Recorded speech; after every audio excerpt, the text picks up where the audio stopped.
Since its first description in 1915, the Spinosaurus has perplexed paleontologists with its peculiar morphology.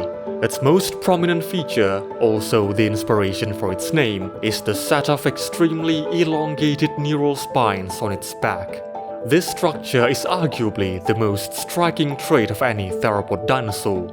An elaborate structure so unlike anything we've seen before in a giant predator. Such an elaborate structure must serve an elaborate purpose. But what was the function of Spinosaurus' sail?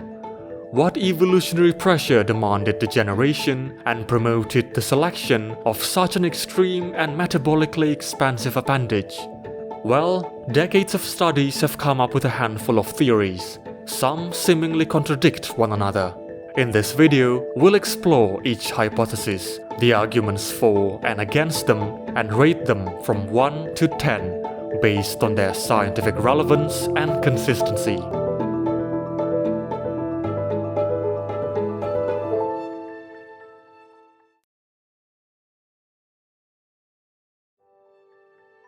This is the oldest and most historically popular hypothesis, that the sail acted as a biological heat exchanger, absorbing solar radiation to warm the animal in cool conditions, or shedding excess heat like a radiator to cool down. The large surface area of the sail would have been ideal for heat exchange if covered in highly vascularized skin. Such a structure would theoretically be beneficial in a water-going Spinosaurus, collecting the sun's heat like a solar panel, helping it maintain a higher body temperature in cooler waters. Elaborate sail structures have traditionally been attributed to thermoregulatory functions, as most commonly cited in Dimetrodon. However, this thermoregulation hypothesis no longer holds up scientifically. Even in Dimetrodon, a sail was found to be a poor radiator, ineffective in releasing excess heat. The spines of Spinosaurus were found to be composed of dense bones with few blood vessels, and were likely wrapped snugly in skin. Rich vascularization is needed for an effective heat exchange organ, which the sail does not have. Moreover, Spinosaurus, who lived in a consistently hot climate in Cenomanian North Africa, wouldn't benefit much from a heat-absorbing structure. The Cam beds, the environment where Spinosaurus lived, saw only a small temperature variable throughout the year, between the dry and wet seasons. A sail this tall would have been a significant metabolic investment for a marginal benefit in thermoregulation. For the weak support this hypothesis gets from both morphological and ecological standpoints, I will give thermoregulation a measly 4 out of 10 in solidity. This hypothesis ditched the sail idea completely and opted for a fat or muscle hump. The neural spines of Spinosaurus were relatively shorter and thicker than the spines of pelycosaurs.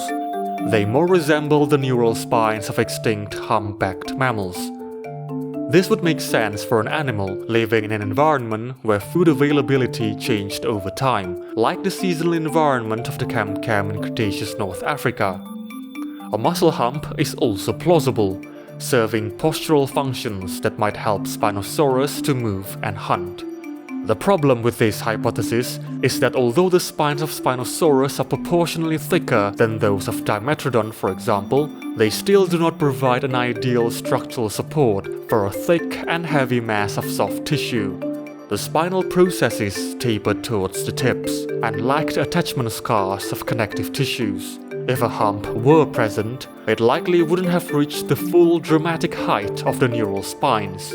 Structural analysis also pointed to a thin sail, covered tightly by skin, and likely had poor blood flow.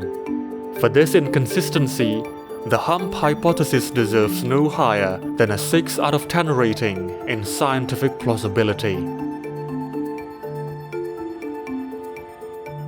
This hypothesis argues that the sail served no major mechanical function. It is elaborate and striking, simply for the sake of being elaborate and striking. Display and visibility are valuable for sexual selection. Since this extravagant structure required a high metabolic cost to develop and maintain, The scales serve to communicate the individual's fitness and health, which is important in sexual selection. The bigger and the more visually striking the scale is, the more attractive the individual is perceived. The lateral compression of the spines, creating a wide, flat profile when viewed from the side, is also consistent with a structure designed to be a display apparatus. Surface striations and bone microstructure of the neural spines also suggest that the dorsal spines were likely enveloped in skin that functioned primarily for display and not for thermoregulation. It is likely that this display function also extends to the tail. The elongated processes of the caudal vertebrae served a primary function of supporting an ornamental structure rather than aquatic propulsion. The sail would have primarily been used as a visual signal in mate attraction, rivalry between individuals, or species recognition. Many living animals carry elaborate display structures that impose fitness costs, offset by mating advantages. One weakness of this hypothesis is the lack of supporting evidence given the limited fossil materials. Sexual selection typically produces structures more exaggerated in one sex, and without enough Spinosaurus individuals to compare, this cannot be tested directly. So far, this is the best supported hypothesis of Spinosaurus' sail function. It has no contradictory evidence. For this reason, I'm giving display and sexual selection a 9 out of 10.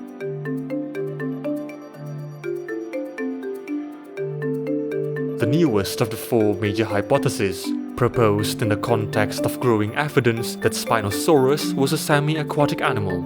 It suggests the sail acted as a keel to help stabilize the animal while in water, similar to the dorsal fin of some aquatic animals. The sail could compensate for the inertia of the neck movements while hunting underwater. Ideas of the sail acting as hunting aid in the water column also include prey herding, which unfortunately is closer to wild imaginations than actual scientific possibility. The aquatic function of the sail has largely fallen out of favor. A sail that extends along the back would likely create drag rather than improve swimming efficiency.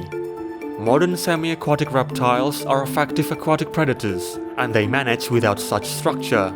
And, on top of it all, there's still uncertainty regarding Spinosaurus' hunting habit, whether or not it actually hunted underwater. Morphological analysis suggested that the air sacs of Spinosaurus might have prevented it from being able to fully submerge itself.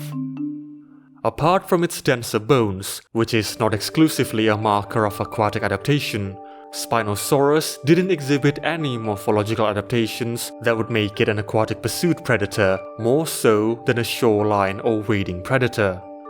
The evidence indicating that Spinosaurus hunted in shallow waters or shorelines is more consistent, making this interpretation more scientifically plausible. The fact that Spinosaurus likely didn't pursue prey underwater, and the weak evidence of it being able to submerge, made this hydrodynamic stabilization hypothesis the weakest sail function idea yet. A 3 out of 10 rating is fairly generous. Each of the 4 major hypotheses have anatomical and ecological arguments in their favor, and none can be definitively ruled out. The undisputed barrier to a clear answer is the taphonomic limitation of soft tissue preservation. Soft tissue hardly ever survives fossilization.